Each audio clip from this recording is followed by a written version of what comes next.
On the same way that we've talked about some of the BTS members' ideal partner, we can talk about Christopher Bang's ideal partner as well, since we have his birth time and we can look at some more details in his chart.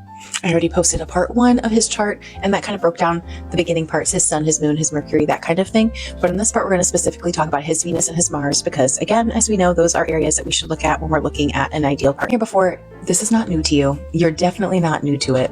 You're true to it. He has a Scorpio Venus, okay? We've talked about Scorpio Venuses with Jimin, with Namjoon, with a lot of the other members. So again, we know that these placements can be a little intense in love. These people are very, very passionate.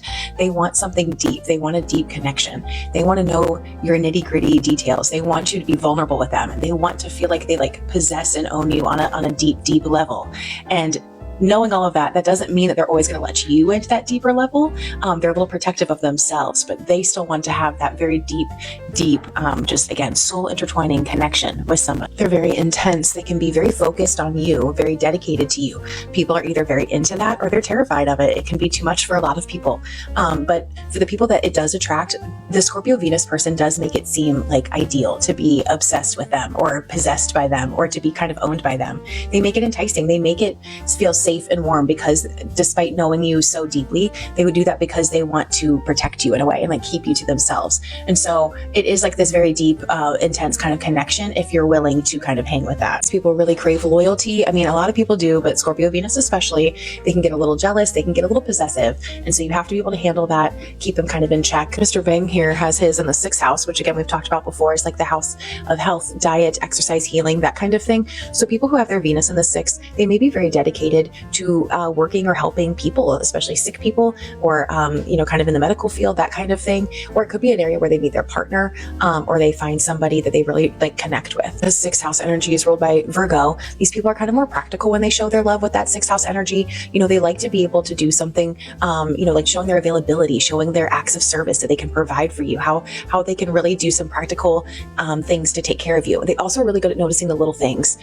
These are the really good people at delicate little design work, because they're really good at noticing the details, but they're also good at remembering the details about you and doing little things to kind of remind you of that they're always thinking of you in little ways. Adds a little flair to Chris's situation here is that then he has a conjunction between his Venus and his Mars, which we haven't talked about yet, but his Mars is in Sagittarius. So that's going to give a little bit of a fiery energy to this, a more passionate.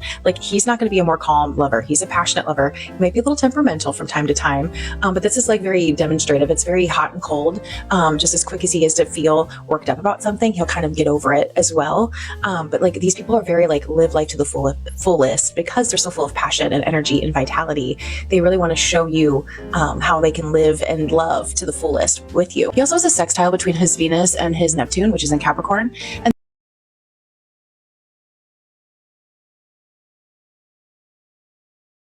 this can indicate somebody who is a lover of the arts, a bit of a dreamer. And he's someone who's a little bit easily influenced by romance and by love. He's emotional and sensitive, even if he doesn't necessarily want anybody to know about it. And so because of this, he has kind of this more romantic, gentle, sensitive energy to him. And this will apply a lot to the arts, to whatever he does with that creative energy, which we all know is his music. And his Mars is over here in Sagittarius, and Mars likes to be in a fire sign. It's naturally an Aries placement. So it doesn't mind being in Sagittarius, but people who have this placement, they tend to need to have some kind of physical way to get out their energy. When things get rough or hard, they tend to want to just kind of escape. And so they tend to find that using their energy in a physical way, when they're upset, angry, any big emotion, it's a good way for them to kind of vent out those feelings. It would be actual running or kickboxing, or just something physical will help when things get to be too much or too frustrating for people like this. Mars and Sagittarius people are very optimistic. They tend to have a lot of projects going on at one time, and that's because they have, again, all this energy that they want, and they can see all these things that they want to do. And so they kind of start all these little projects hoping that their energy will kind of get them through and they can complete them all. And sometimes they do, but sometimes when a new idea takes hold, they'll just kind of take off in that. They're usually pretty fun loving and playful. They can like a lively debate. Sagittarians are going to be here to debate you at any point in time. So keep in mind that sometimes they can go to extremes with that, especially with all that energy again. Sometimes they will take it a little personally if you don't agree with them, because they do feel very educated in whatever they're doing or talking about. So again, it's just a very passionate placement to have Mars. It's a very fiery placement. They kind of go with the flow of the energy of the people that are around them, and they kind of feed off of it. And sometimes they can get a little carried away with themselves. They'll think that they're picking up on something something and take it just a little too far, take the joke a step too much, that kind of thing. But they don't mean it, it's well-meaning. They genuinely aren't trying to usually upset somebody. And so because of that, people will take it well. They're well received. They're very charming. And so they usually kind of are able to win them back around, especially if they have a more charming Mercury placement, which he does. That Libra Mercury, I'm sure he's a smooth talker. He can talk himself out of anything he wants to. This is again just right there in that 6th house. And with that 6th house energy, of like health and diet and activity routine, these people are very diligent, energetic, hard workers. They are not afraid to put in the hard work.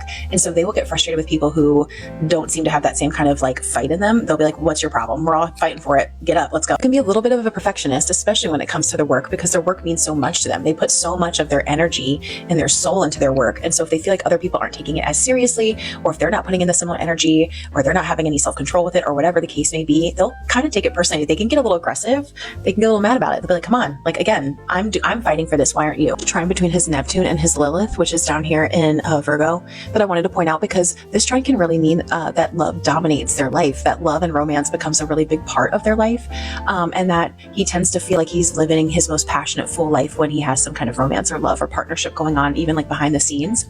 However, it does also indicate that this partner may have problems or can cause problems for him on a professional level or in his professional life.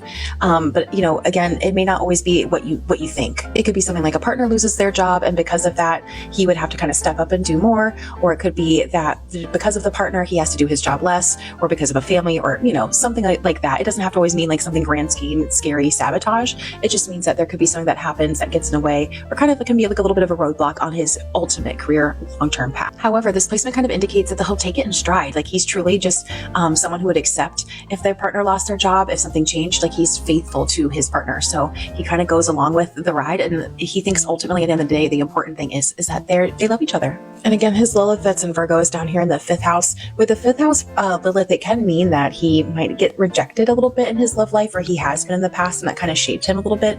That Virgo Lilith is just really afraid of any kind of like rejection. They kind of end up suppressing a lot of their funny humor, witty self-expression kind of thing, because they're so concerned about being criticized. It's just hard for them to kind of like relax. And so because of that, he can maybe self-sabotage in some ways, or it can be hard for him to fully accept that somebody's like truly there for him, like truly loves him. And just really quick, his Juno, this asteroid we've talked about several times now, is down here in Scorpio, which again, we have seen before. So these people really want that intense soul bonding connection. They want somebody that's going to understand them and understand they're a deep thinker. And, we're going to respect that. They're going to want somebody that's going to be loyal to them, that's not going to betray them. Those are all going to be very, very important to people who have their Juno in Scorpio. To summarize, again, I think similar to Jimin's partner, this person's just going to have to be able to hang with the intensity of those Scorpio placements, understand the flirtation and the charming air that comes with all the Libra air placements, but also be able to hang with the fiery intensity, adventurousness of the Sag placements as well. In the same way that we've talked about some of the BTS members' ideal partner,